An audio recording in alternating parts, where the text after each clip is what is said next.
আমরা বাইরে মেঝে ঢালছি, দেখো এই যে পলিথিন দিয়ে, সোলিং না, এটা বালির উপরে ঢালা হচ্ছে।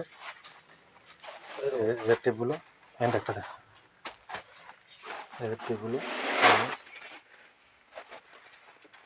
এই যে ঘরটা ফিনিশিংটা হয়েছে, গেটের ডিজাইনটা। আর এই যে ধারে এটা গেটটা, মেন গেটটা হবে, এই যে রাউন্ড করা আছে, এটা ঢালাই হবে।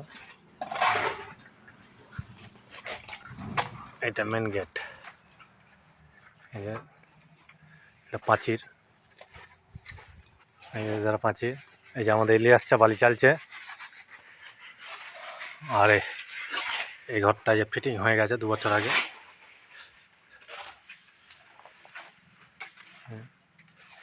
দেয়ালে ঘোড়ার ছবি আছে।